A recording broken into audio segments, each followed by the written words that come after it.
Well, look who is here. It's Atl Diva hanging out on the aftermath. What do we do to get such a big star like you to come hang out with us? Guilt for missing the last month of shows, I think. That'll work. How you doing? It's good to have you hanging out on your own show. Right. So Easy's gonna be joining us as well. Today, well, first let me just say this for the people that are gonna be watching us for the first time. This is the radio show, The Aftermath. It's a spinoff of a show that we do every week where we're like a hip hop variety show. We talk about a bunch of different subjects. We play hip hop music. Yes. We play games. We bicker. We do a lot of things. And the Aftermath is when we talk to interesting guests like who we're going to talk to today. Real estate agent by the name of Michael Talley. We'll be hollering at him. So you got Atl Diva here. That's the beautiful young lady you see right there. I'm M16. And my brother EZ will be joining us in a second because, you know, colored people have He late as usual. Time sometimes, you know, it doesn't matter light skin or not. So it doesn't matter. We've been having Michael waiting for a second. So we're going to go ahead and bring him in. And as soon as we see him on the camera here, we'll give him a high budget applause because we got a lot to get into. I've been waiting to talk to this guy for a while.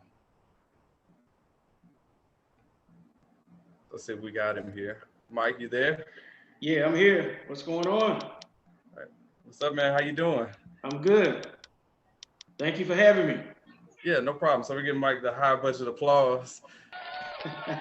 There we go. Yes, it's good to talk to you. So you coming on camera?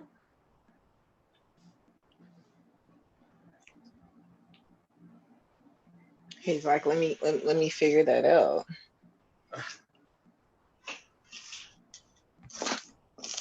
Don't look at my huge tote bag purse here while I'm just buffering time. Still just buffering time. Let's see, Mike, do we still have you? He looks like he's still there. Yeah. Okay, he just let me know he had a little bit of a connection issue, so he'll come back. This is stuff that happens, and I'm keeping all this in. This is the raw stuff that you keep in when it comes to stuff like this. But like I said, he's somebody that definitely, you know, been waiting to talk to about different things. He's an interesting guy. Mm-hmm. A whole bunch of things, and you know, people are gonna have questions. You know, because folks want to get into houses. They got some people that are renting that want to try to find their way into their own home and everything. So, you know, it's a lot to talk about with that. You know, what to expect. You know, how Corona is affecting the housing market. Everything. So we're gonna get into all of that with him, and you know, learn something. So how did you meet him? Like whose connect is he? This connection was actually through Mrs. 16, actually, because I had been saying, hey, I want to talk to a real estate agent, but I just didn't want to talk to an agent. I was like, I want somebody with personality. And she's like, I know exactly who. And Awesome. Raphael, can you hear me? Yeah, we can hear you. We're just waiting to see if we can see you here. Well, yeah, my internet connection had went out, so I didn't hear anything you said up until now. Oh, okay. Yeah, well, we were just, you know, basically introing you, letting everybody know who we were talking to and trying to see if we could get you on camera. Okay, let me see.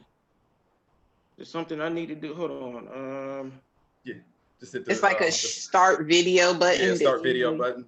Yeah. There we go. Okay. All right. All right, there's Mike. So now that we can see him, I'm gonna go ahead and give him the high budget applause again. Okay. There we go. Thank you. So definitely, like I said, you know, I don't know, you said you didn't hear before, but we say we appreciate the time, you know, you coming to hang out with us and everything. So I was just letting the audience know. Yes, sir, because, you know, you're an interesting cat, and we've been waiting to talk to you for a while. You know, life happened, but we're glad we got you here now, and that's what matters. Yes. So I wanted to start with you with the beginning of your career. So what was like the spark or the turning point where you were like, I should be utilizing my skills doing something else? Like we all, you know, 9-to-5s, things of that nature. But when did you say, you know what, how did real estate become that something else for you? Well, my journey is kind of interesting because my first job was at MCI WorldCon back in 2000 when I moved here from Mississippi.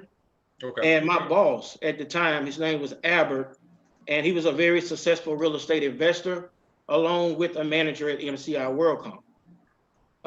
So after I was able to get a few promotions and started to do very well on my job, I remember it was a Thursday afternoon. He called me in his office, and he said, "Mike," he said, "I would really encourage you to think about going into real estate and not to totally depend on this corporate job. Even though you're doing well, you're making decent money, you have the personality, you have the will, you have what it takes to be a successful real estate agent."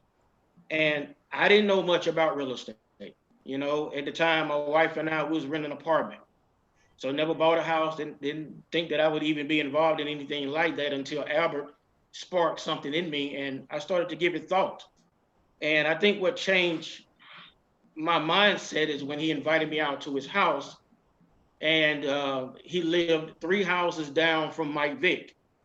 So his country club of the South is a gated community out there, and you know, seeing how those people lived out there and seeing how Albert was living really sparked me to stretch my imagination and start to dream bigger than what. So I got into real estate in the end of 2000. A few months later, the whole company closed down. Wow. So it was almost yeah. So it was almost like Albert seen the future. You know what I mean? And my wife had, and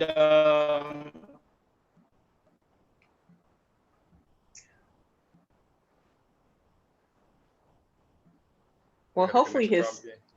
yeah, hopefully his Hopefully connection comes back in.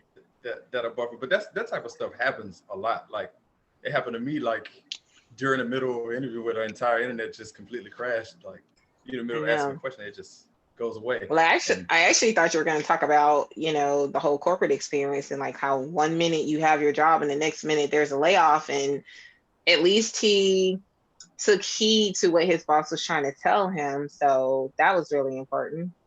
Yeah, it was just sort of like the writing on the wall type thing. Like he's trying to nudge him and tell him, "Easy coming in. What's going on, man?" Hey guys, we're lagging really bad. I'm not sure what the deal is. Okay, we got you back. We Yeah. got you back. Yeah. So you could go ahead with your like you were saying that the company, like the last part that we got before it cut off was that the company shut down. Yeah, the company shut down 4 months after I passed my real estate test.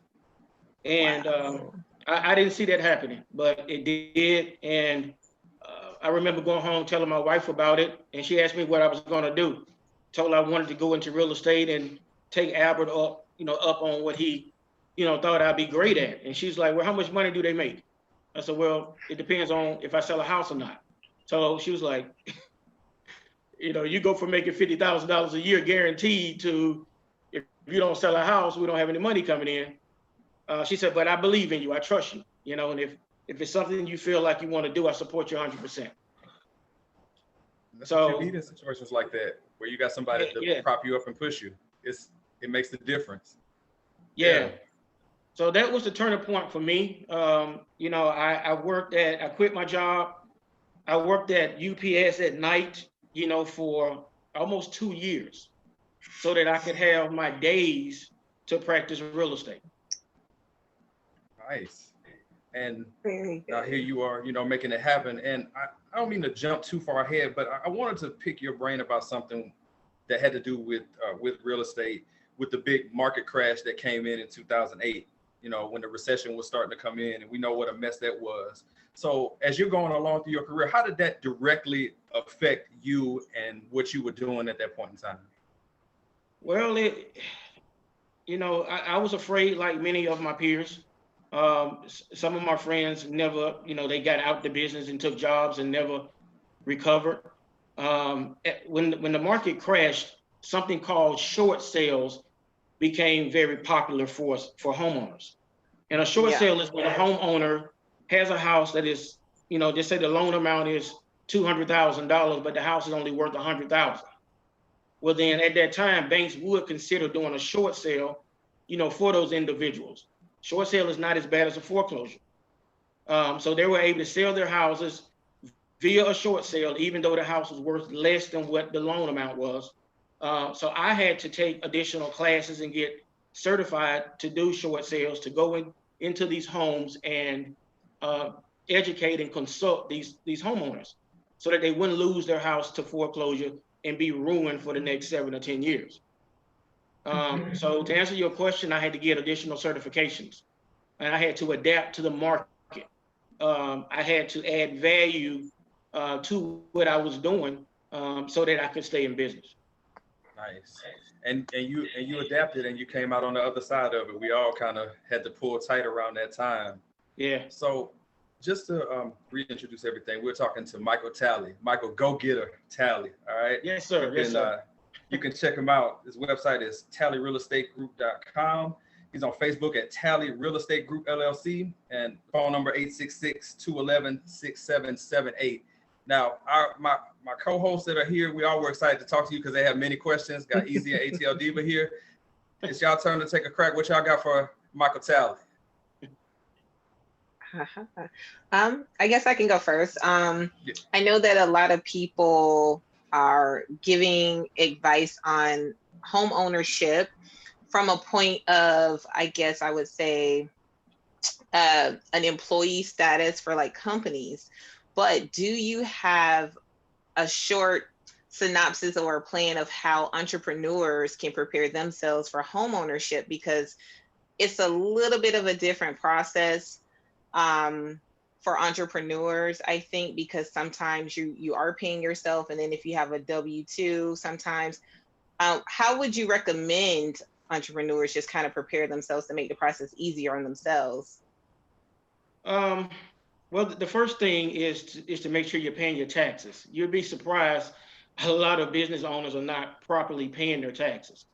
So I would say the first thing is to make sure you have a good CPA, a good bookkeeper, to make sure that you understand what your profits and your losses are and how much you're truly making.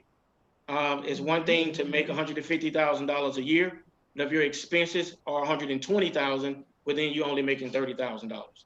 So it's important for business owners to understand their bottom line. So again, I would say make sure your taxes are in order.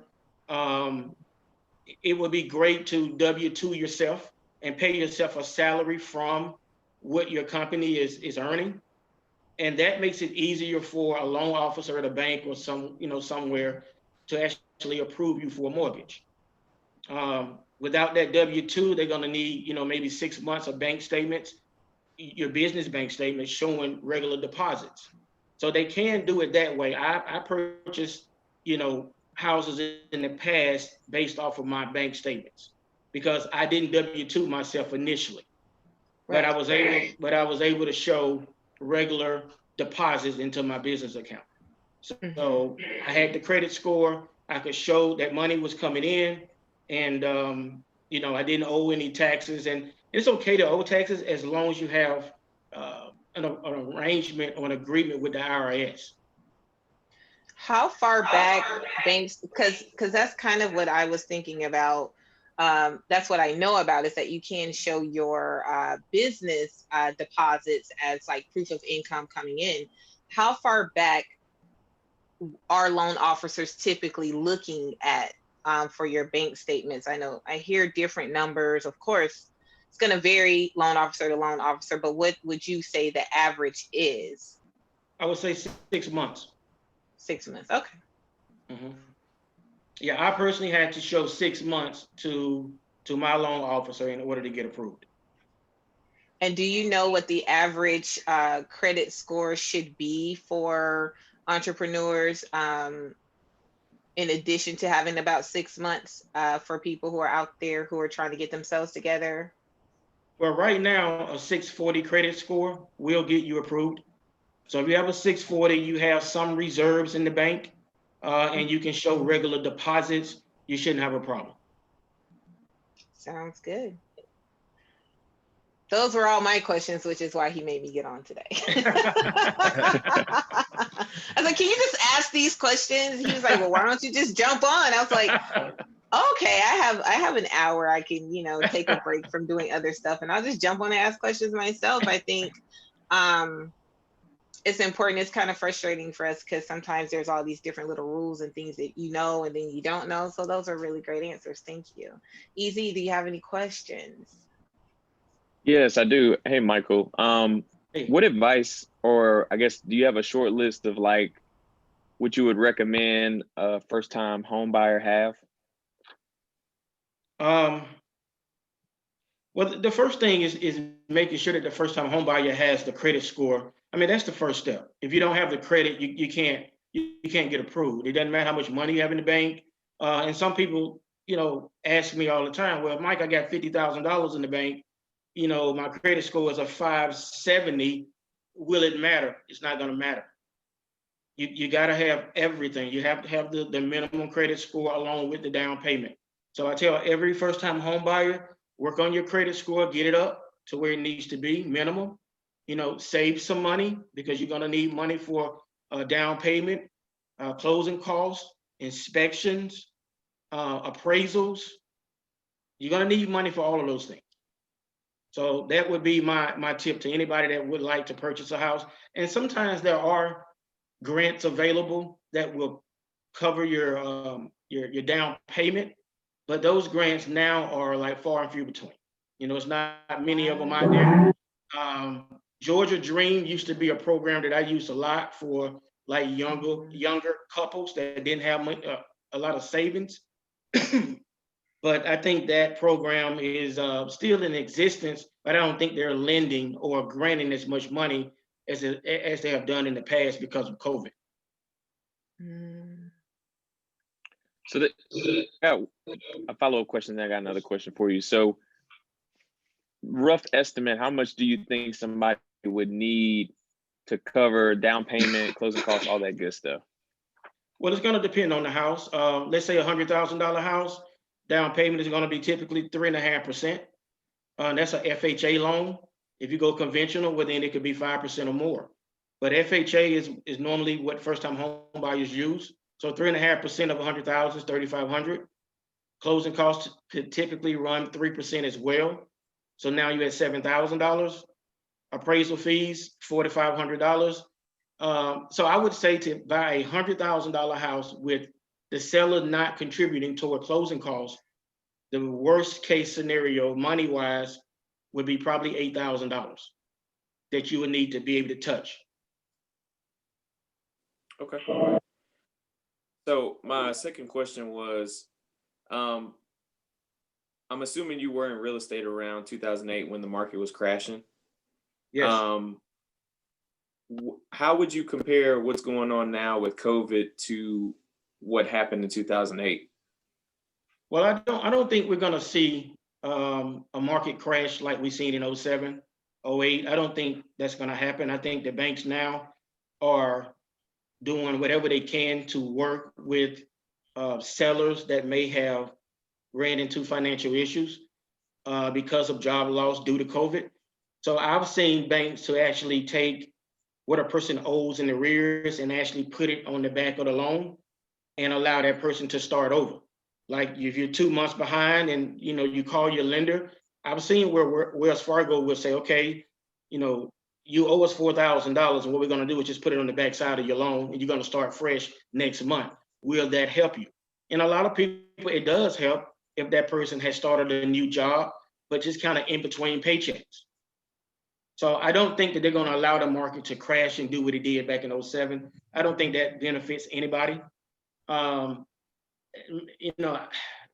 also an investor too. So my perspective is a little bit different, because if the market crash now, for me as a business guy, it's a good thing.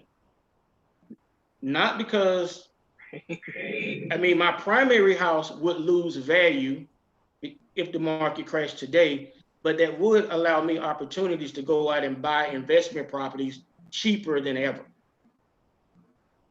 Mm-hmm. When the market crashed, those properties that are now going for 150 in certain areas in Clayton County, those houses were $50,000 back then. So the investors that had cash to play with, they were buying up all of those $40,000, $50,000 properties, knowing that the market would turn around and it would, nothing crashes and stay the same forever.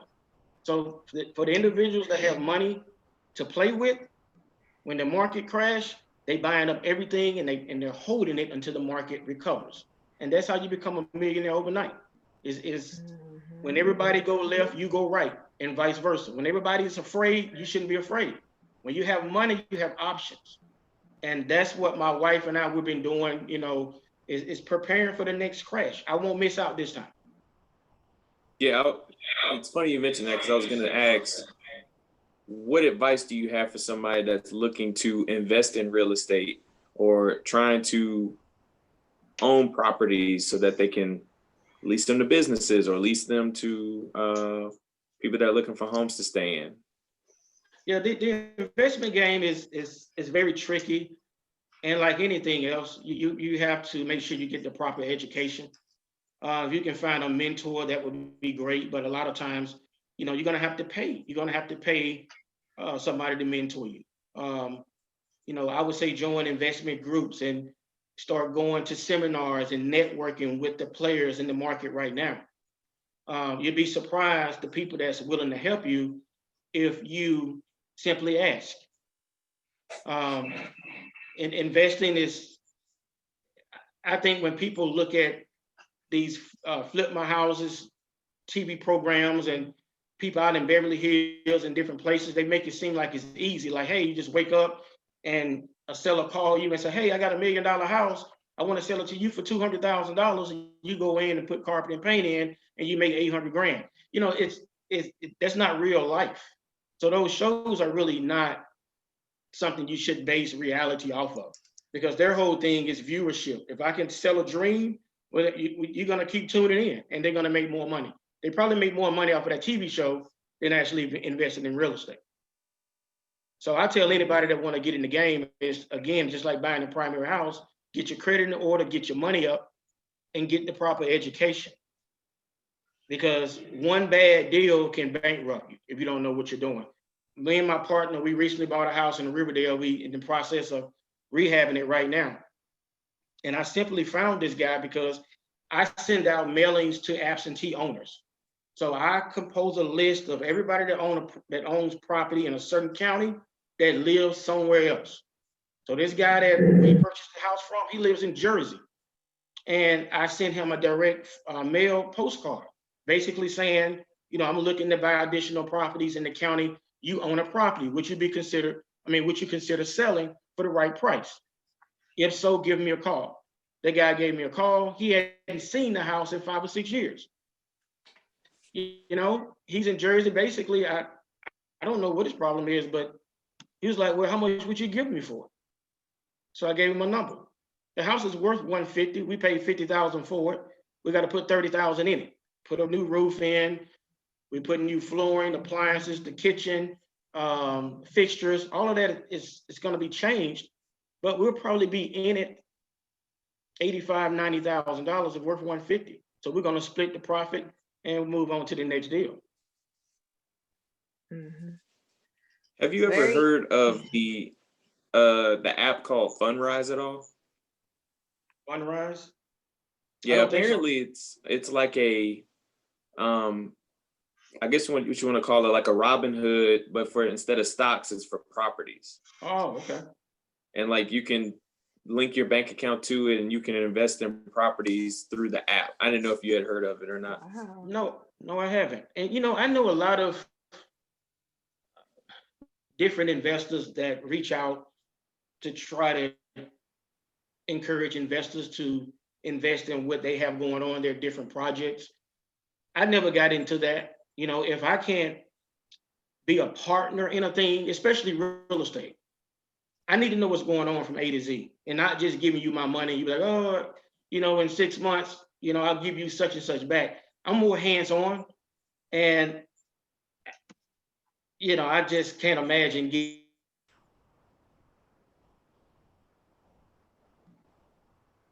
Uh-oh. I hope We got he another, comes back. because my man has got knowledge on top of knowledge on top of knowledge. You could just, Yeah, for real. Like, this is very insightful. yes. It is. I have And 3 questions lined up already. yeah, I mean, because I still got some too myself. It's like he just knows. It's like right off the top of his head, bam, this is the Well, situation. And You'd hope someone, so. yeah, but but you know, some things that happen that have to prepare you for that. Like, unfortunately, Of course. the crash that happened at 08 is what, I mean, you see right here, he's like, COVID, I'm not sweating that. I've seen the worst of it already. I'm fully, I'm fully prepared. And Yeah, and I mean, he's got a great point there, because I was seeing on CNBC the other day that like the housing market's up like 40%. Like, people are still buying houses, especially luxury houses. yeah. So like, I mean, because people are still making money. This is, yeah, COVID is COVID, but people are still making money hand over fist. It's still profitable businesses out there. And Mike, I got to tell you, man, like we talk to guests and we have questions for them, but we got questions on top of questions for you, so we got some, I got time. All right. So, Diva, you said you want to hop back in. I know I got my things to ask, but go ahead, hop on in, Diva. What you got for Michael Talley? Okay. So I have friends that are real estate agents and also investors as well. One of the issues or challenges I would say that's happening right now is I'm consistently kind of hearing a shortage of inventory because there are so many buyers right now. But what I'm also hearing from even just some personal people I know who were looking to buy is that they're constantly running into bidding wars on properties because there are so many investors who have more capital than like your average citizen. And okay, so from 2 points of view, as just an agent who has clients, how is the challenge between, trying to find a property for your client and dealing with investors like yourself who may have more capital that's creating kind of like this influx on price? Have you experienced that lately? And if so, how do you find maybe a workaround for your clients? So what I do when I'm representing a buyer, during my initial consultation, I will ask them to identify their number one area they would like to live. Let's say you and I are meeting Atl Diva, and you say, well, Mike, I really want to be in Marietta, okay? And I kind of like this area over here by whatever the landmark you described to me. So what I'm going to do is myself or one of my buyer's agents, we're going to ride that area and we're going to identify neighborhoods that fit your price point. So let's say you approve for $400,000. We're going to look at every $400,000 neighborhood within that area, and I'm going to send out direct mailings to those homeowners saying, hey, I have a buyer that's interested in living or buying. Are you willing? That's how I'm able to navigate the bidding wars and dealing with all the different agents submitting. I'm finding off-market properties. That's one of the things that I Good.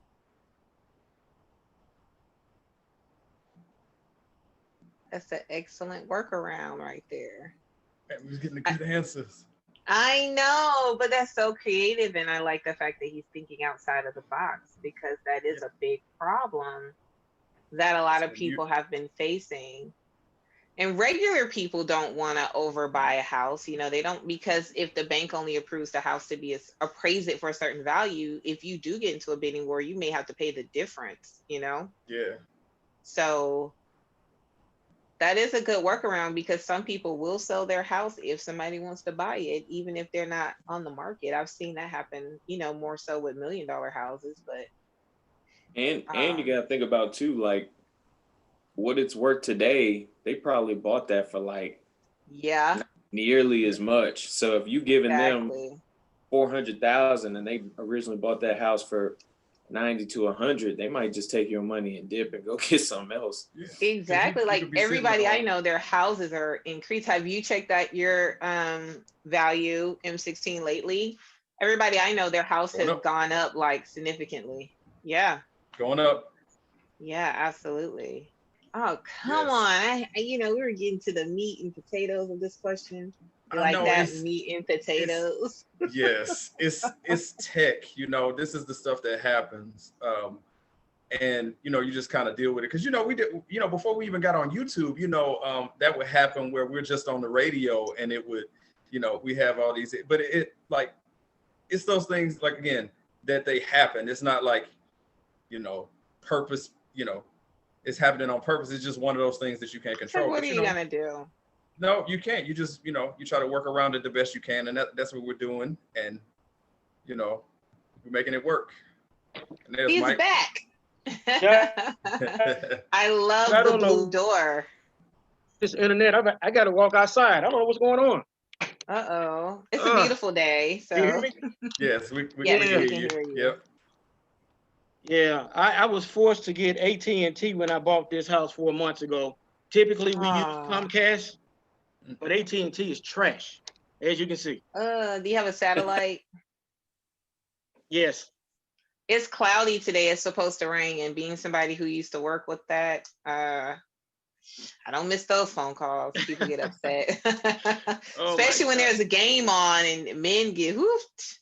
They bought that NFL package and it's raining outside and they can't watch it. Oh my God. Yes, I'm that guy. And I'm frustrated because we're trying to do this interview and it keeps lagging and cutting out.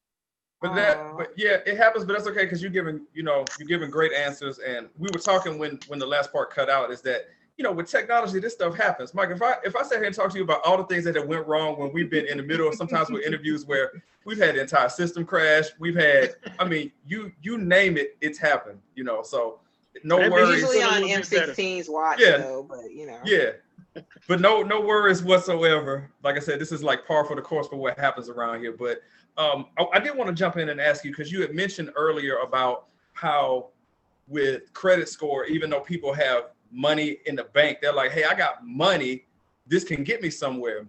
So outside of that, what would you say is the biggest misconception that people have about successfully purchasing a house? I think you just answered it.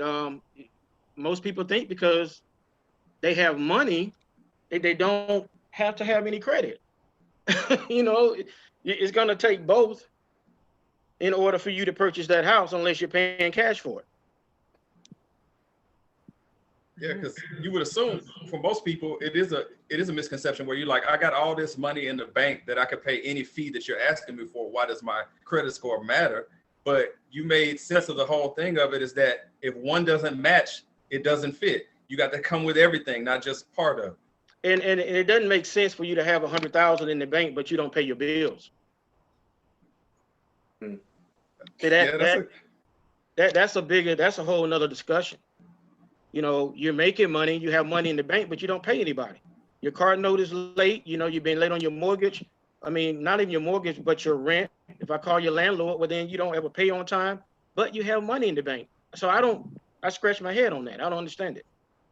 So right. A lender is going to look at that and say, well, this guy is not disciplined. He has money, but he don't care about paying people on time. And that's going to affect him being able to get, a new loan. No, that's a great point. It's how it looks. Like, how you're not paying them, so how, just because you have money, how you gonna pay us when it comes to the house? Yeah, it makes sense. Yeah. And I wanted to ask you something too about, I guess you talked about the things that you do to gain clients and everything like that, but what's the best way to describe your style when it comes to dealing with clients? Are you the same with everyone, or is it more of a my energy will match yours and we'll meet somewhere in the middle, where if you see somebody's really on top of it, it pushes you further. But if you see somebody as lax, you kind of, when you're ready, you figure it out. I'm naturally aggressive. So I do have an A personality. So I don't meet strangers. But what I do try to match a person's, let me give an example. Let's say, I have a client that's very, very country, because there's a difference between being Southern and country. Okay. Yes. So if I have a country person compared to somebody that's from Brooklyn, well, then I can't be the same guy, because with the country person, I have to not talk as fast. I have to make sure that I explain everything from A to Z. I can't assume anything. Whereas the Brooklyn person is loud in most cases. And if I'm not loud, if I'm like timid, but then you'll probably lose that client in some cases, because people feel comfortable dealing with people like themselves, if that makes sense. Yeah. So I do try to, but as far as treating everybody the same, I treat everybody the same. Now my personality may be different, because I think we all are a different person outside of our corporate jobs.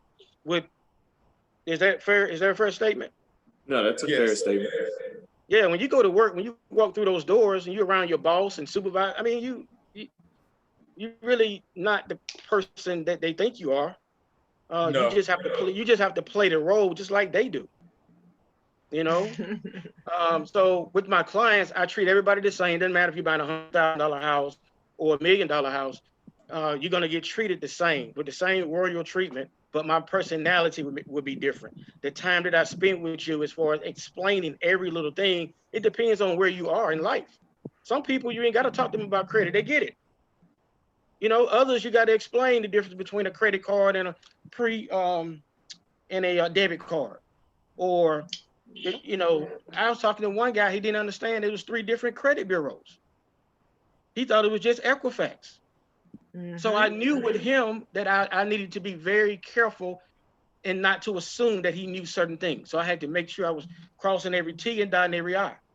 Opposed to if I talk to one of you guys that are professionals, certain things I probably won't have to go in detail about. You'll understand if I say you need a 640 credit score, but then you understand what I mean when I say that. Yes. You know. So, but that's very Atl true. Diva, did you get my answer when you asked me about what I did to find properties? Because I know it cut out. Yes. Yeah, I am a little bit familiar with that technique. I was saying that I appreciated you thinking outside of the box, because some people don't consider that point, and there are people who will, even if their house is not for sale, they may consider it for the right price sometimes. Or either I've known of agents doing that, some of them, and it might not be their house, but it might be their neighbor's house, or a cousin or aunt or somebody who was just considering putting their house on the market. And if they can get something before it has to go public, then those are usually the best gems, you know. The house, some pretty good deals. The house that my wife and I, the house that we're in right now, we purchased about 5 months ago, and it was off the market. We rode through this neighborhood, and my wife was like, well, I don't want to wait 8 months to build, you know? So like, I really want to be over here, and I really like this particular house right here. So I the guy was cutting grass. I stopped by and said, hey, introduced myself. Hey, my name is Mike. I'm a local real estate broker. My wife loves your house. You know, would you consider selling it? I took him for a loop. He was like, I said, everything is for sale for the right.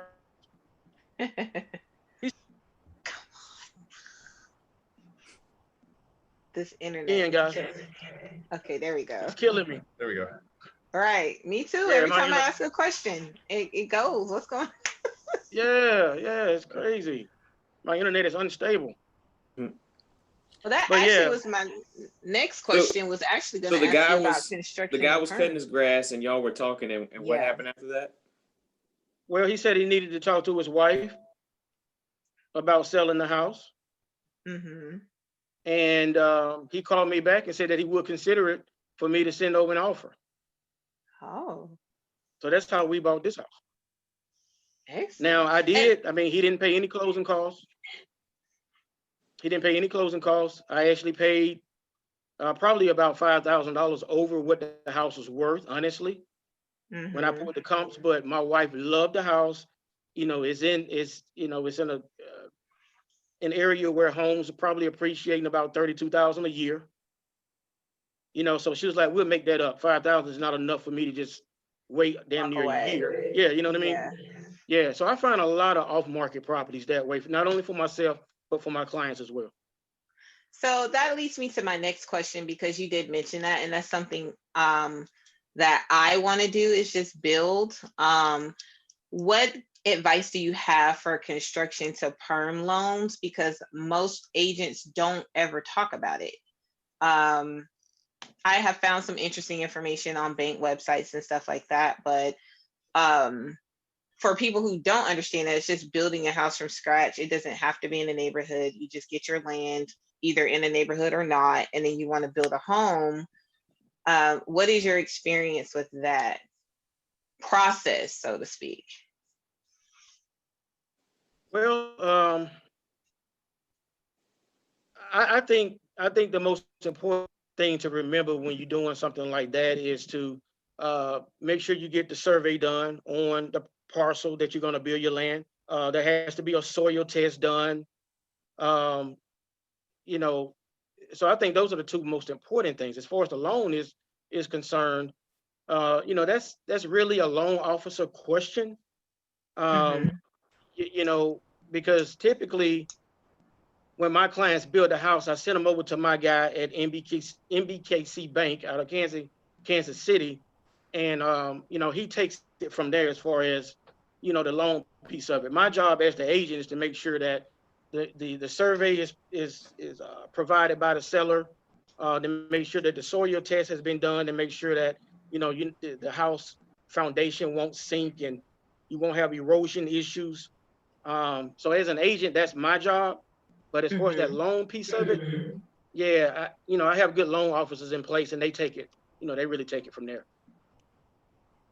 Oh, cool. You were just like, we were talking about that the last time we had a little bit, like, you're just like a wealth of information, like just an encyclopedia of just knowledge. And we're just like grateful to be, you know, soaking up this info. Yes, sir. So we had a couple more for you, and then we got like a game that we like to play with our guests and everything. But I wanted to ask, because I haven't really talked to anybody about this, but that's in real estate. What is the most challenging part about getting a real estate license? Because you hear about people getting it, but what do you have to go through to get it? Well, a lot of people look at real estate as a part-time career. You know, if you come across 10 real estate agents, I'm willing to bet only 2 out of 10 probably practice it full time and really do it for real, for real. Everybody else work a 9 to 5, they sell one house a year, you know, and so they don't take it serious. In order to get the license, you have to go to real estate school. The course is only a few weeks, like 5-6 weeks. And you pass 3 classroom tests. And then after that, you can sit for the state exam. Pass the state exam, you become a real estate agent. At that point, you can join a brokerage and start practicing real estate. Nice. Because like I said, I had never had that process explained. You hear about it, but it's I guess hard to gauge to know everything you have to go through to get to that point. So I wanted to, if my co-hosts don't mind, because we had so many house questions, I wanted to pivot for a second, because you and I, like I said, we've been trying to make this interview happen for a second. You and I have had conversations in between and trying to make this happen. And I remember that we were talking from a previous chat. We're going to be on the radio, on podcast. We're on YouTube now, but we talked about you used to dabble in radio yourself. So I want to get into, you know, can you tell us about your show? What was the focus, and what would it take to get Michael Go Get a Talley back behind the microphone again? You know, that opportunity fell in my lap as well. A friend of mine, he was already doing the show anyway, and it was an educational based show. So we would take different topics, do what you guys are currently doing, bring on experts that could speak on different topics and educate our listeners. So that really was, you know, and that was back in early 2000s. It's been a very long time. And we stayed on air for, I guess, about a year. The guy that started it got a divorce and, you know, moved away and just started dealing with a lot of personal issues.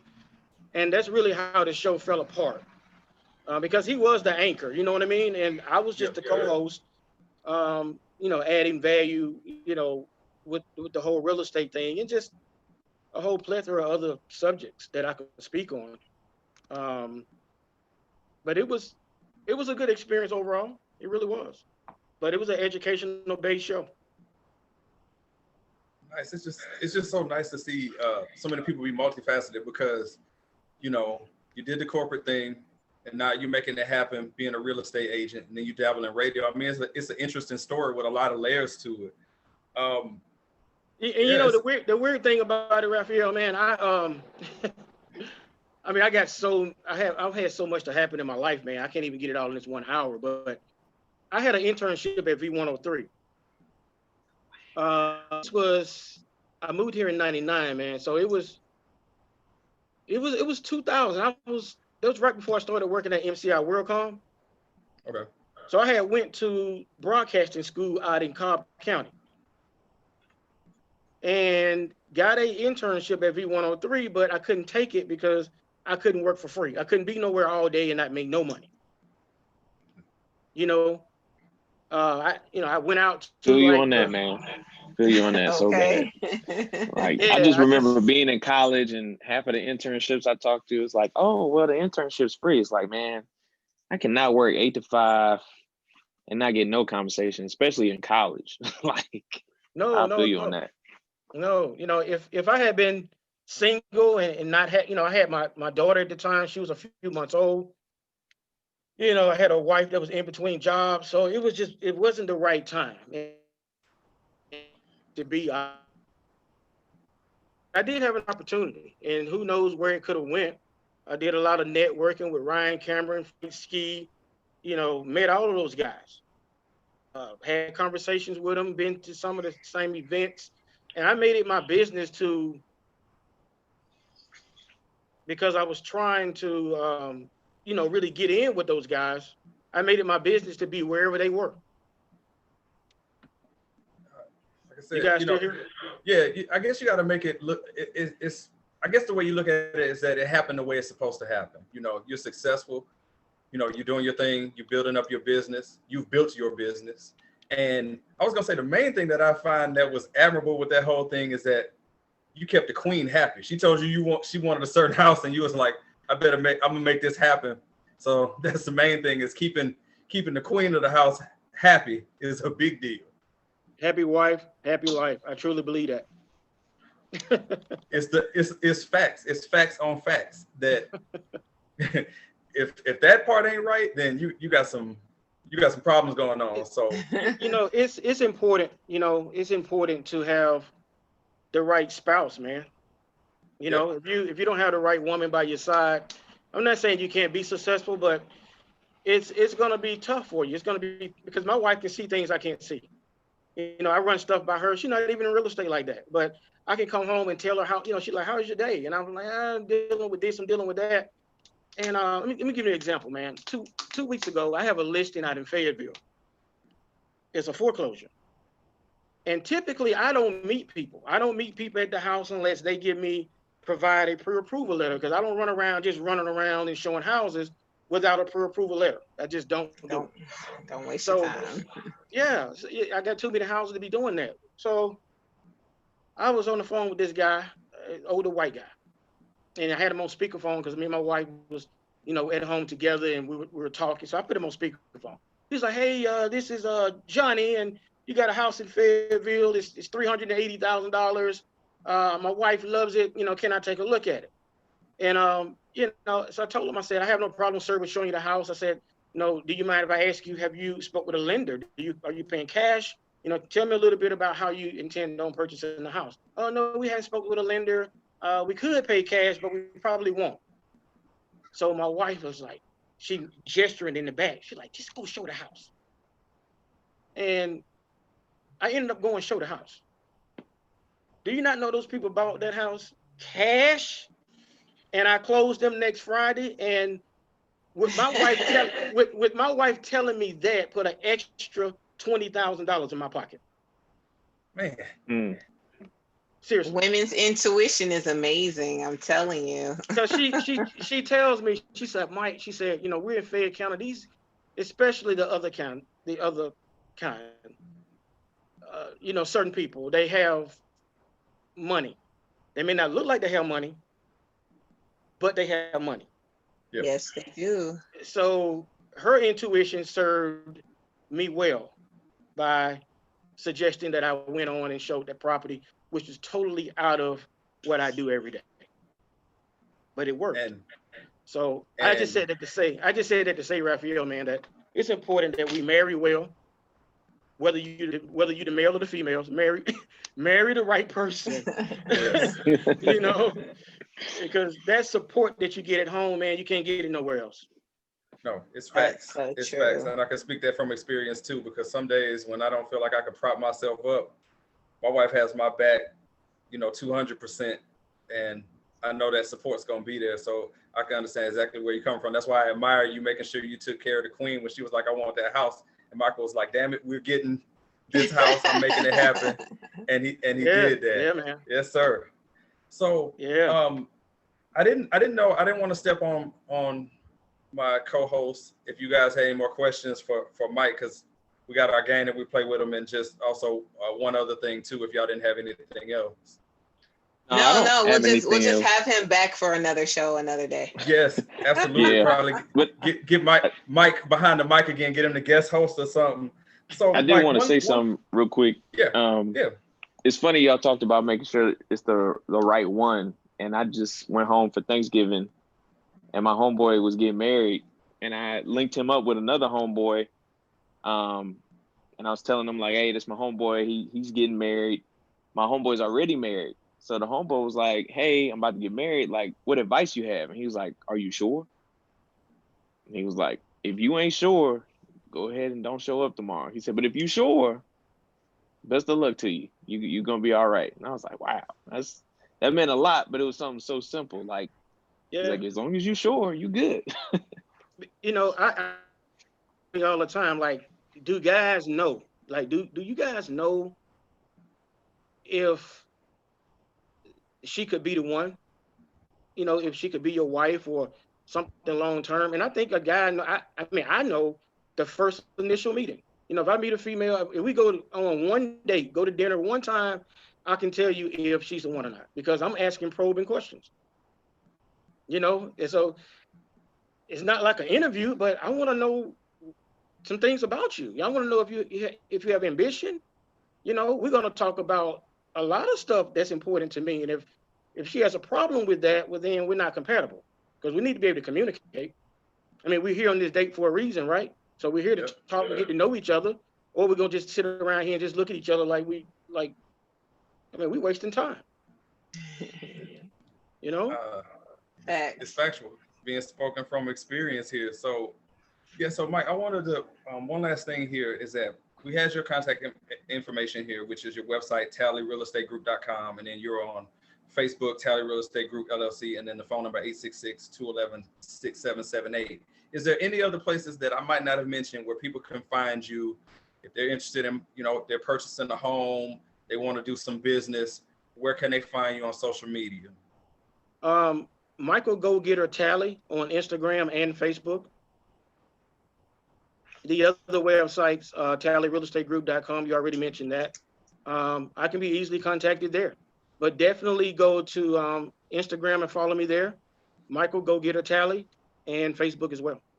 Okay, and we're going to definitely drop your contact information in the YouTube description. So for people who watch this, they read the description, they'll have your information in there, because, on this show, we're here about cultivating businesses and helping people, and that crosses against all colors, black, white, we don't care. But it means especially more to us when we're helping out Black people and Black businesses. It means just that much more.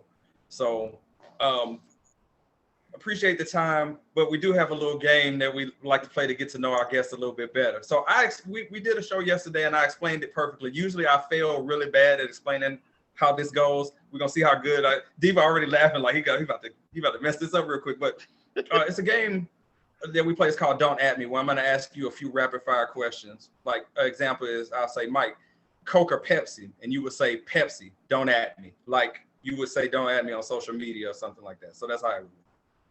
So okay. I don't know if I did a terrible job of explaining it or not, but. Okay, let's try it. Okay, I think he might have it here. Because it's a running thing that I'm always explaining that one wrong, and I came up with it and I explained it wrong. All right, so Mike, here's the first one. What's the better feeling? Coming in from it being hot outside into air conditioning, or coming in from bitter cold and the heater is on? Coming in from the cold when the heat is on. Okay. What about you, Diva? What you saying? I would say coming in from when it's hot to the cool air condition. Don't at me. All right. Easy. What about you, man? Yep. Yeah, it's definitely AC. It's AC. Don't at me. It's AC. For me, I thought I was gonna say it's coming into the air conditioning from the heat, but nothing makes you curse and scream more than walk into your car when it's cold and that wind is hitting you and you finally get some heat on you. So I'm gonna go with the getting into the heat after it being cold. All right. So Mike, here's the next one. I feel like this is an even tougher question. Red Lobster cheddar biscuits, Olive Garden breadsticks. Oh. Red Lobster cheddar biscuits. You're not happy with it. Like, oh no. That was a hard one. Diva, what about you? You going the Red Lobster cheddar biscuits or the breadsticks from Olive Garden? Oh my God, the cheddar biscuits. Don't at me. Those things are heaven. It's so soft and then you pull them apart. Oh. They're delicious. Both of them. Don't at me. But if I have to choose, I've had the biscuits more, but it's just something about them Olive Garden breadsticks, man. They are undefeated. I'd put them up against anything. And you would be right to do that. For me, it's the Olive Garden breadsticks. I mean, you can't go wrong with either one of them. It could be yes, but the Olive Garden breadsticks, I don't know if they put it's like cocaine they put on top of them or whatever it is. Man, it's the seasoning, the butter, like. Yeah. Pizza places, they make good breadsticks. They do something with that. All right. Mike, here's the next one. Do you hit the snooze button or you wake right up? I wake right up.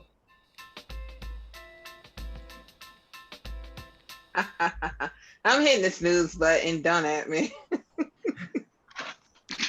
Or sliding the snooze button, whatever, the dismiss button. Yeah, I hit the snooze button too many times for me to admit on air. So, yeah. For me, I'm not afforded the luxury of hitting the snooze button anymore. Like, I have to get right up. I can't just hit the snooze button and allot myself 5 minutes. I just can't. So I got to get right up, unfortunately. Don't like it, but I have to. You have a small child, so you're getting that. I was about to say, I don't even know why you tried to answer that question. We knew your answer. I don't know. All right. Or somebody's going to wake you up. Somebody's going to wake me up. All right. Here's the next one. Is it pronounced candidate or candidate? Candidate. All right. Diva, how do you pronounce it? Which one is it? Is it candidate or candidate? It depends on my mood, first of all. Southern people have two dialects anyway, pecan. It just depends on your mood and how it rolls off. So I would just say, because I'm thinking about it, like candidate, that's just naturally how it flows. Don't at me. Easy. Candidate. You had to say it in your head first to see how you say it. No, right? I just said it. I said I'm not even going to try to say it one way or another. I'm going to just say it and see which way comes out. Candidate. Yeah, I said candidate. Yeah. All right. All right. Last one for Mike. This is sports related. Who you taking in their prime? So you got LeBron in his prime or Kobe in his prime? Kobe, my guy. He ain't even I am a fan of both, but Kobe, my guy.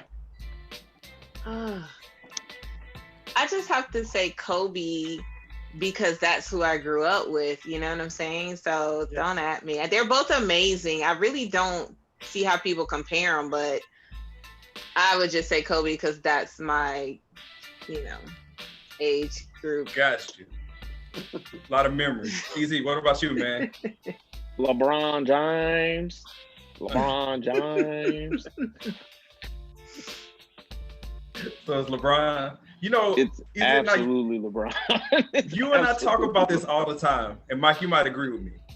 When LeBron James is in isolation and he makes a decision that he's going to plant his feet and go to the hole, he's the most unstoppable weapon you've ever seen in basketball. It's either a basket or a foul when he makes that decision. Yes. I tell you what, though, speaking of decisions, it was an absolute great decision playing Don't At Me with Michael Talley on the Aftermath. We're going to give him, again, the high budget applause. Thank you, guys. Thank you. Yes. So, Mike, again, man, we appreciate the time. It was a long time coming. We got to have you back again because it seems like there's a lot more left out there that we can talk about. So we definitely want to have you back so we can, talk about even more subjects outside of real estate. But it's definitely, a great conversation, and we're thankful for the opportunity to pick your brain about the real estate business and what you do to set yourself apart from everybody else out there, man. Definitely appreciate it. I appreciate you for having me, man. Appreciate it. Absolutely. And like I said, don't sweat those connection problems. That stuff happens. Great answers, great interview. And like I said, we look forward to the next time. All right. I look forward to it as well. Thank you, guys. Thank you so much. Thank you. All righty. That is Michael.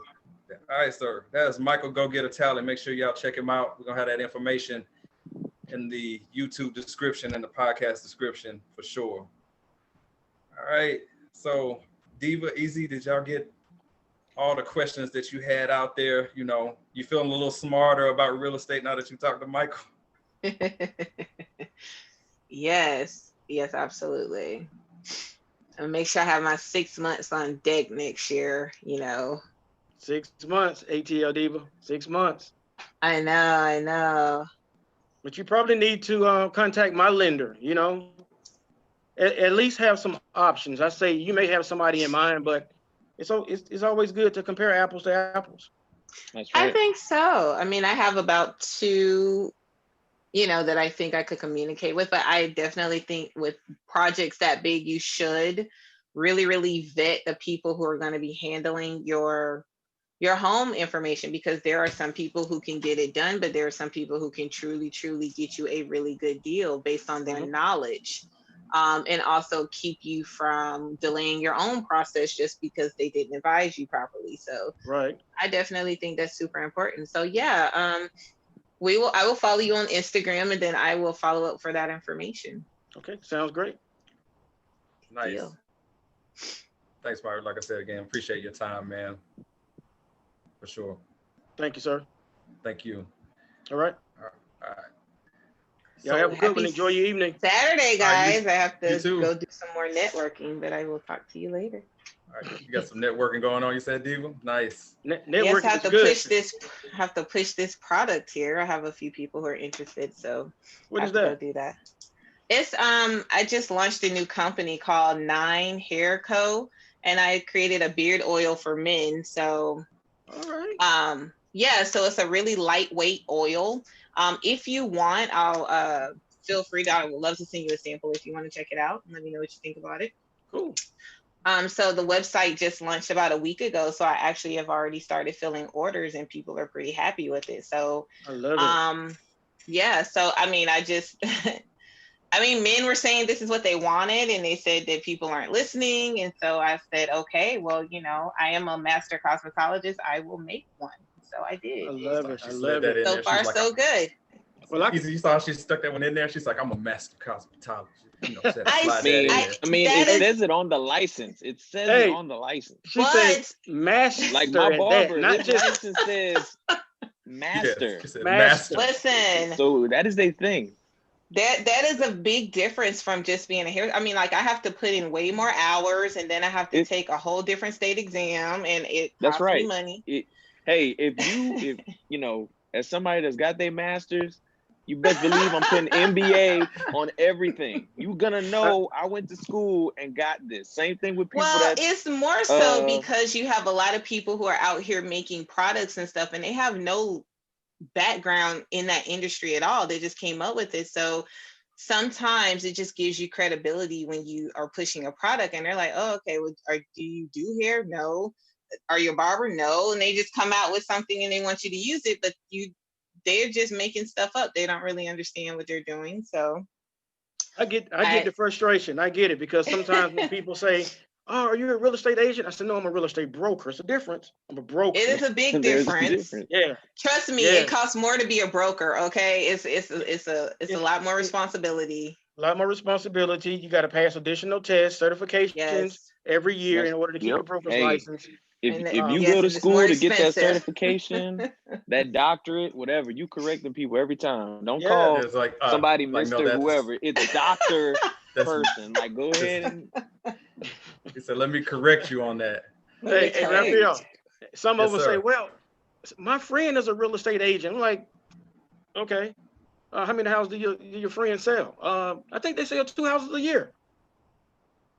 No. I can't hate on the next person. I just shake my head like, you probably need to interview somebody else as well.